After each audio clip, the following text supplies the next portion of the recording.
as taught to him by his father, who was taught by Kenshiro Abe.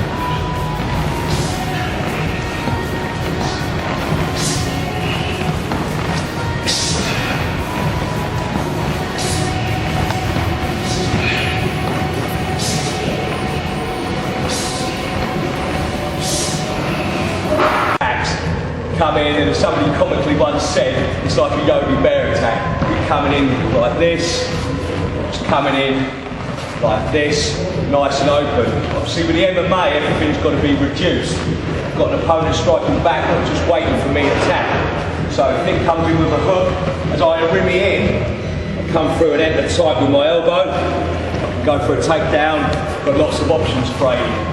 But I must enter. I don't enter in the typical rimmy way of Aikido, because if I enter in and his feet come together, Nick's just going to take me off balance and take me down. I'm gone. So I must still enter, keep that distance between my feet, but it's still a rimmy typically to enter. So if Nick goes to strike with a hook, I enter bam, I can overhook, take down, plenty of options. The other one, like a rim, but I can cut the angle off to the side. As he goes to strike, I go with a hook, straight right, I enter with my hammer fist. Nice, tight whip. Coming off a whipping action. This hard part, it's outside of the glove. It comes in the bone part, the palm part of the hand. There's no padding. Catches him right along the jawline. Okay, as he comes in, step in, boom, strike, in. Aikido from Aikido into the clinch. Okay, so we're in typical 50-50. Got my hand inside. What I do is duck under, pop the elbow across as this hand comes up, catch this wrist, and a big rotation round. This control here. And as I step through, simply take his back, and I can work in, get my hooks in, so on and so forth. It's a bit like an arm drag in a sense. You're putting a round and down and spiral motion to the mat. So once again, we're in there, pop, drop.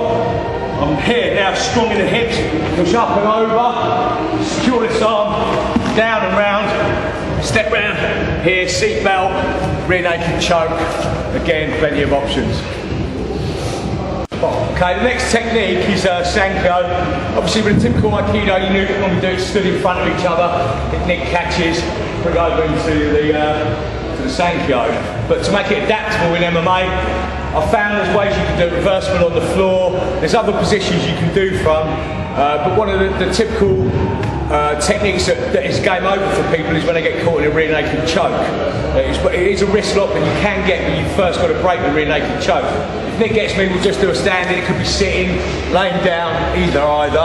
Okay, if I can make a break on this hand, if it's sunk in deep, obviously it's going to be very tough to get out of. I make the break, as I get here, roll his elbow over with my shoulder, freeing up this hand.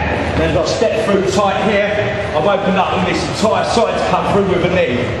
Okay, I'm not going to get submission from here, but it's going to take him off balance. It's going to put him in a lot of pain and difficulty on his elbow, and then I'm going to strike from there and then follow on with whatever. The next technique stems from a third form Nikio, which is basically grabbing by the collar, which I then went to adapt, catching from a neck catch, rolling the hand over and putting on a wrist lock. Goes up through the elbow and through the wrist.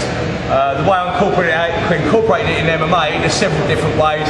One of the ways is when I'm on my back, I've got Nick in my guard, and he's pushing my head down by the throat, trying to make things very uncomfortable. Okay, I reach over, my hand mirrors his hand, thumb over thumb, I roll the thumb over, push my shoulder up, breaking a lock from there. Obviously, if he tries to come up with his hand, with this hand, I'm going to pop through and transition into something MMA like a triangle. Okay? It's a little bit of a reverse Sankyo. I first come across it and got a tap when I was going for an Umapalata, which I just didn't pull off particularly well, and I was stuck with a loose arm between my legs. Didn't really want to give up my position. It was a little bit 60-40 in their favour, and I still had the arm, put on like a Nikio and a reverse Sankyo, got the tap, and this is kind of how it went. So Nick was in my guard, here defensing, broken the guard, come up, tried to cut over here, and as I tried to get up, I just couldn't get there. I rolled the hand up and over, like a reverse Nikio, like that, and got the tap from there. Okay, I'm going to just roll the fingers over to touch the mat, obviously causing this rotation in the wrist and the elbow. And as you'll hear quite clearly, got the tap there. Well. Okay, and just finally to wrap up today was an adaptation that came from Koda Gish. Again, from third form, we're thinking of catching up here. The hands are high, and instead of catching on the gi, as in Aikido, the hands up here 50-50. We're in here, we've pummeled in here. What I do is slip this hand through up, push the head, and as I come down, travel down across the arm, this is here for the lock. Nick's not an Aikidoka, he wouldn't break full, he'd go to the back, or he'd go straight into the mat where I'd be following.